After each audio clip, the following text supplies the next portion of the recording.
Good morning. Let us pray. Almighty Father God, thank you so much, O God, today. Thank you for this Sunday. Thank you for giving us a time to rest. And we dedicate to you the entire day, O God, for your glory, to take care of this body, which is your temple, O God, O Holy Spirit. Holy Spirit, we acknowledge your presence, not only your presence, but you being inside us, being inhabiting inside us. Thank you for using our body as a temple.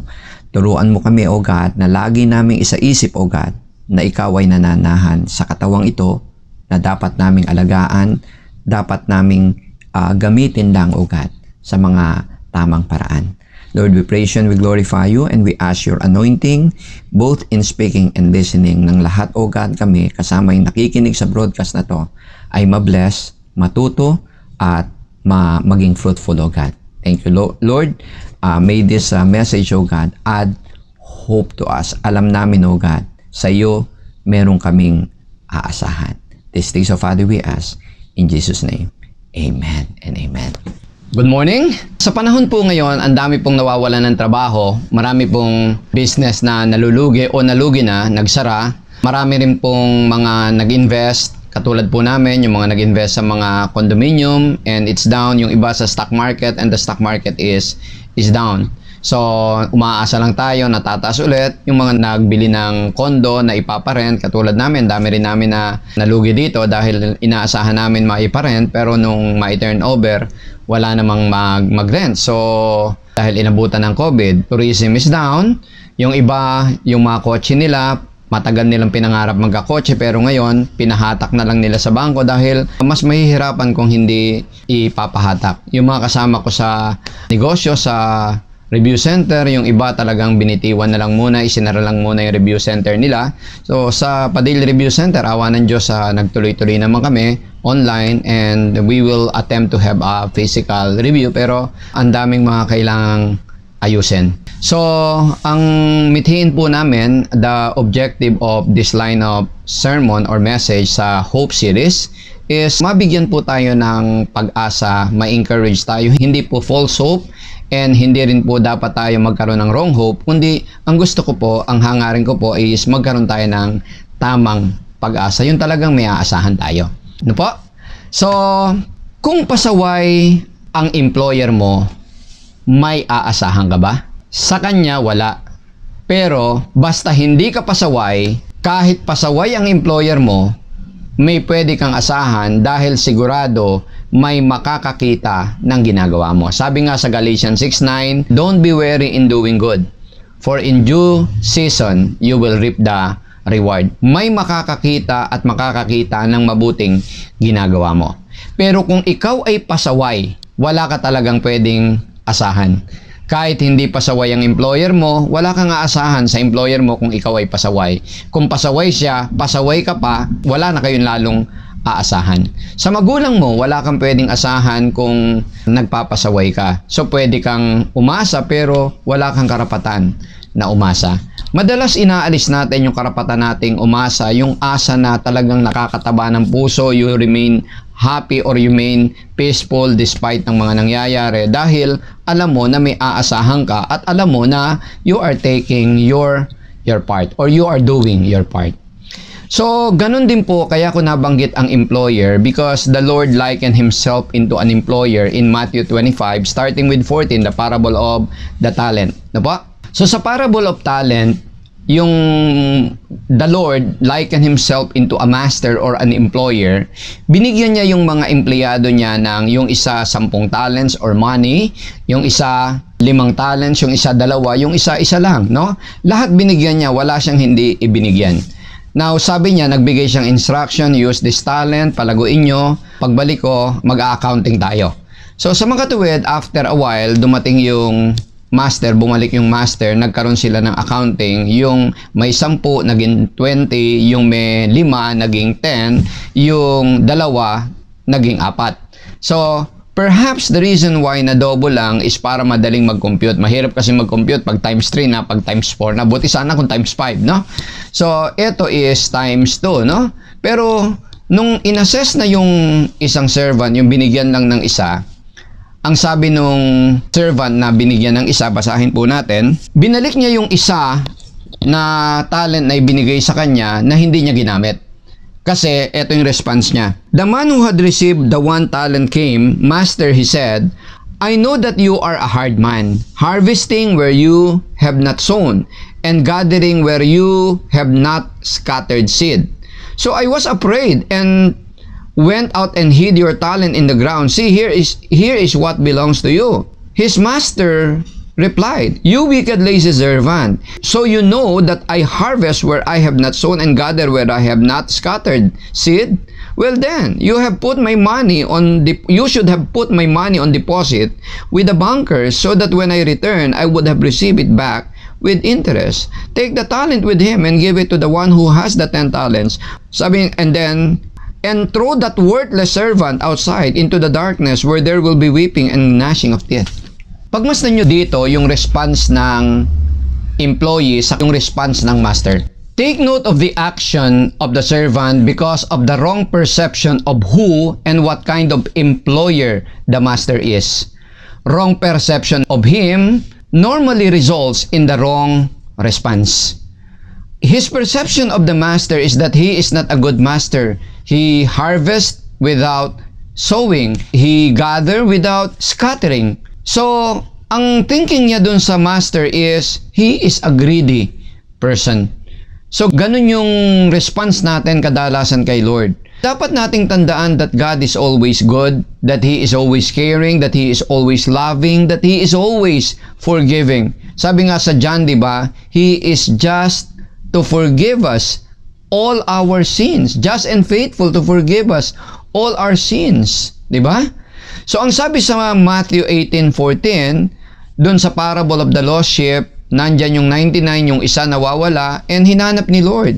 Ang sabi ni Lord sa kanila, sa atin, is, it is not will of the Father of your Father in heaven that any one of these little ones should perish. The big word in that statement is little ones, meaning the humble ones. So kapag ka tayo ay lumalaki ang ulo, malaki ang problema. Also take note of the Lord's response. He did not try to defend himself. He presented his other attribute, that he is just. Sabi niya, di ba, dun sa inaccuse siya nung evil servant, sabi niya, alam mo pala hindi niya dinefend na hindi ako ganyan. Hindi siya nagsalitang ganon.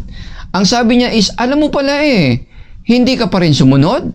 Wala kang katakot-takot sa akin Wala kang katakot-takot sa akin Mga bata, tinawag niya yung mga bodyguards niya, no? Yung kanyang army. Dito, yung mga anghel. Mga bata, kalad ka rin ito. Itapon, dalin sa impyerno. Diba? Hindi naman sinabing escort him. Ang sabi, kalad ka rin. Diba? Throw, itapon. Hindi basta ilagay, itapon. God is a just God. He has no love, He has no mercy, He has no forgiveness sa mga rebels. Pagmasdan natin ang response ng rebel dun sa kay Lord. Kaparehas din yan ng marami sa atin, typical na tayo na mga nagtatrabaho para sa company. Ang katwiran natin, bakit ko papalaguin ang sa employer ko? Bakit ko masyadong sisipagan? Papayamanin ko lang yung employer ko. Bakit? Magiging kapartner ba ako? Bakit yung pagtatrabahuhan ko ba magiging sa akin? Di ba marami pumupuna kapag masyado tayo masipag, sasabihan tayo na, uy, wag kang masyado masipag, dahan-dahan lang. Boss lang natin yung papayamanin mo. So, ang resulta nitong ganitong line of thinking is poor performance sa trabaho. Nagtatrabaho ka pero ang nasa isip mo yung susunod na company na, no? Or kung kaya, yung iba 15-30 lang ang utak. So, pagka negative ang isip natin sa employer natin, rebelde tayo, iniisip natin yung boss natin, siya lang yung yayaman, then hindi magiging maganda ang performance natin. Hindi talaga natin mawiwin ang employer natin. So, kung pagmamasdan nyo yung response ng master dun sa wicked servant, di ba? Ginastify niya kung sino siya. Ang sabi niya, alam mo naman pala ano yung alam niya? That God is a just God. Pag sinabi mong just God, Yan ay the other side, hindi kabaligtaran. The other side ng loving God, caring God, good God. Siya yung God na hindi niya i-exercise yung kanyang pagmamahal kahit ano pa siya. Kahit siya ay loving, forgiving, pero pagka time of judgment, i-set aside niya yung mga attributes na yon. Ang i-exercise niya is yung pagiging just. Walang awa, walang pagmamahal, walang care, walang ibang consideration kundi yung law. So, malupit siya kung malupit ang dapat na pataw sa kanya. Now, the positive response to fear is obedience. Yung obedience maglilid sa atin pabalik dun sa knowing God.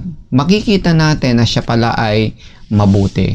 So, kasi ang employer, mabuti yan sa tao, sa employee na mabuti rin. So, pagmasdan nyo, if you fear being fired, magtatrabaho kang mabuti.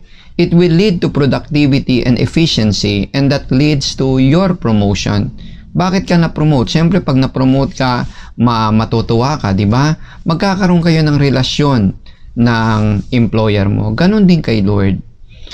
So, gusto ko sanang i-share etong sa inyo yung unang trabaho ko bilang engineer. Marami man ako naging trabaho dati, no? Kung ano-anong tininda ko, nagtinda pa nga ako ng libro, no? Ang hirap kasi maghanap ng trabaho. Ang kauna-unahang company na pinagtrabahuhan ko bilang engineer, si Errol, no? Errol ang pangalan, Errol Ordonez.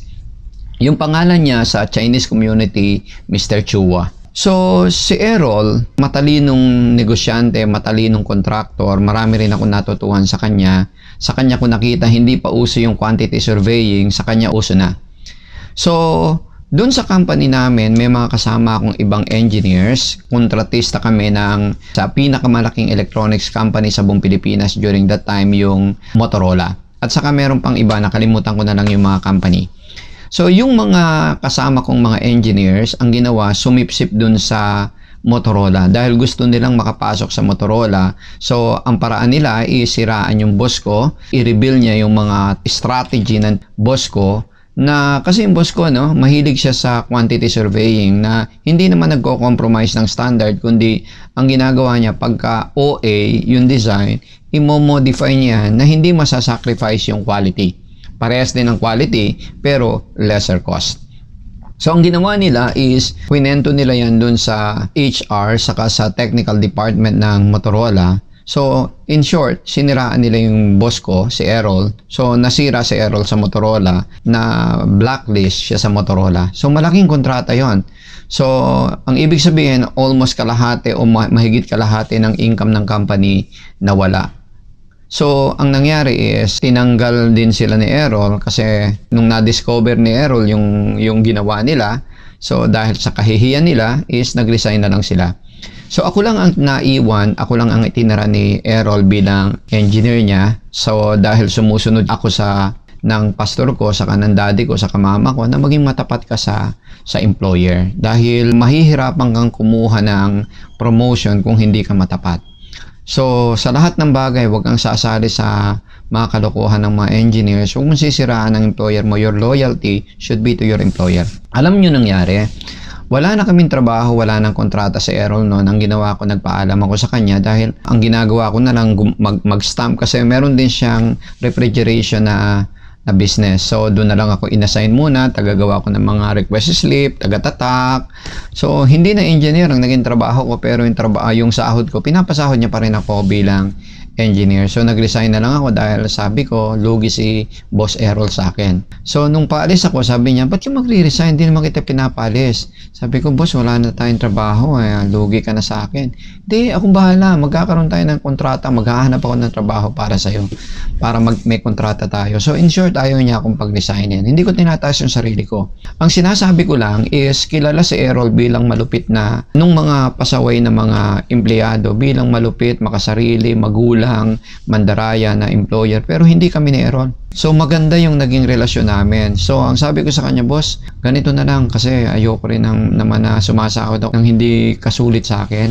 Pag may trabaho na lang, tawagan mo na lang ako. Hindi lang ako makapangako na babalik ako sa iyo bilang employee, pero mangako ako sa iyo na hindi ako tatanggap ng ibang employment dahil mangungontrata lang ako, boss. Pag may trabaho ka, sabihin mo sa akin.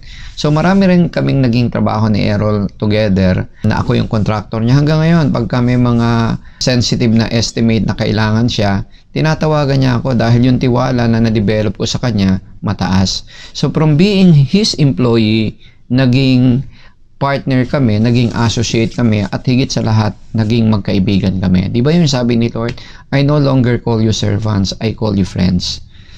So, pag mabuti ka, mabuti ang employer mo sa'yo. Pag mabuti kang employee, mabuti ang employer mo sa'yo. May isa pa, yung business ko ngayon na review, natutuhan ko to kay Boss Greg. May-ari siya ng ECE Review Center, kinuha niya ako bilang instructor. And dahil nga ang pamantayan ko sa trabaho, Ecclesiastes 9:10, whatever your hand finds doing, do it with all your might. Yan yung sinabing maliwanag sa akin, instruction sa akin ng pastor ko noon, si Pastor Raduban, no? So, matagal na kami hindi nakikita, pero yun yung pinakamalalim na naitanim niya sa akin, si Pastor Raduban. So, ang nangyari, no, doon sa trabaho, dahil hindi ko naman magturo, pero bukod sa pagtuturo, naging faithful ako kay Greg, sa boss ko na yon, and dahil sa kanya, eventually, kinuha niya akong kapartner. Kaya ako napunta dito sa Cebu dahil kinuha akong kapartner nung kapartner niya. No, nakasama din si Boss Greg. Hindi ko pinangarap na maging partner nun sa review center. Ang gusto ko lang magturo dahil okay naman yung bayad sa akin. But eventually, because of my dedication to the work, kinuha nila akong partner. So, hindi kami naghiwalay ni Greg bilang competitor, kundi si Boss Greg, kaya lang na wala na yung partnership namin dahil namatay naman siya. And si Engineer Albabat, yung nagdala sa akin sa Cebu, pumunta na sa Amerika. So, ito yung lagi natin tatandaan. Si Lord, ang tamang response dun sa God is just is the fear of God. Ang tatandaan natin ang fear na sinasabi sa Bible, hindi yung pakyut na fear. Hindi yung you fear na magtampo sa'yo si Lord, yung fear na masaktan si Lord. No, that's not fear. That is worry. Or minsan, peke, that hypocrisy. So, ang fear na sinasabi dito is yung fear sa God is just. Talagang fear. Walang ibang meaning ang fear. That God is just. Hindi niya i-exercise ang kanyang pagiging loving, pagiging caring, pagka siya umupo bilang hukom.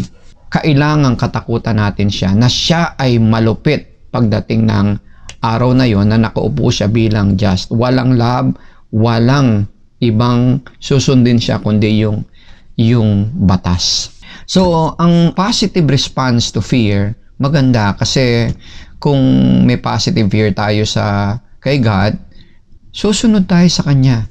Kahit hindi natin siya lubos na kilala, may duda tayo na kung siya ay mabuti, bakit hinahayaan niyang mangyari to.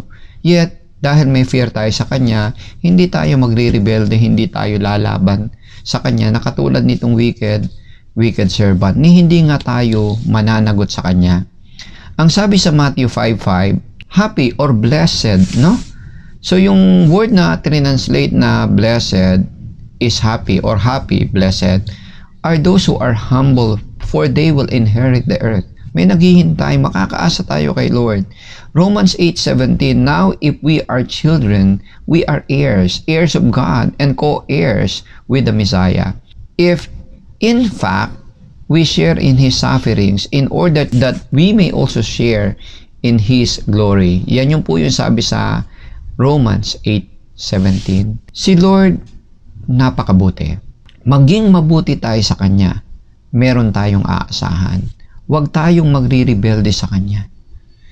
Have the proper fear of God, the proper response to it. Ulitin ko, ang response to God is good, is loving God.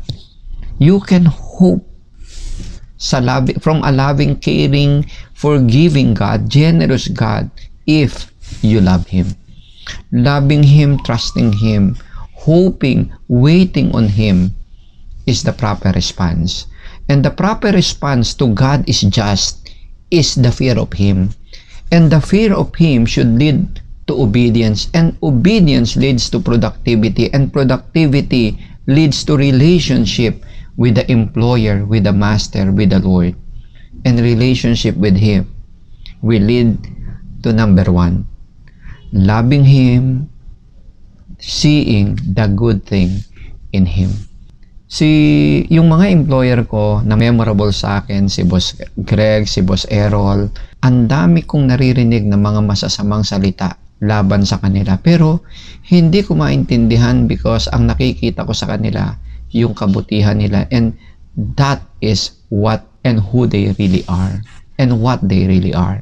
Ganon din sa kay Lord. Pag naging mabuti tayong employee niya, naging mabuti tayong mga anak niya, maging mabuti tayong mga creation niya, hindi tayo malulugi dahil hindi tayo maagrabyado sa Kanya because He is a just, a faithful, a loving God. The key to knowing God is fearing Him kung hindi pa natin siya kilala. Fearing Him and fear that leads to obedience. So, yan lang po. Basta tayo po ay hindi nagpapasaway sa Kanya, manatili tayo sa Kanya, huwag tayong magrebelde sa Kanya. Malaki po ang pwede nating asahan sa Kanya. Hindi lang sa heaven, kundi dito mismo sa earth. Ito po, itong mga nangyayaring to, lilipas din po ito. Hindi lang natin alam kung kailan, pero ang sigurado, lilipas po ito at hindi tayo pababayaan ng ating Panginoon. Kung tayo ay may mga sakit, hingin lang po natin sa Kanya. Walang trabaho, hingin lang po natin sa Kanya. Sa Kanyang tamang panahon, everything will be beautiful. So let's pray. Almighty Father God, thank you so much, O God, today. Thank you for being with us. Thank you, Lord, for encouraging us. Thank you, God, that we can hope on you, O God, because you are a just, you are a loving God. Lord, patawarin mo po kami sa aming mga rebellion, sa aming pag-iisip ng masama sa iyo, O God. Lord, we don't want to be separated from you. Lord, show yourself as a loving God, a caring God, to those who are listening right now. Bring them back to you, O God. These things, O Father, we ask in Jesus' name. Amen. Ito po ang tatandaan nyo. You are blessed and you are blessed to be a blessing. See you next time. I believe that you are blessed to what you have received today. So let's keep hoping in the Lord and in His Word. So no matter what situation we are right now,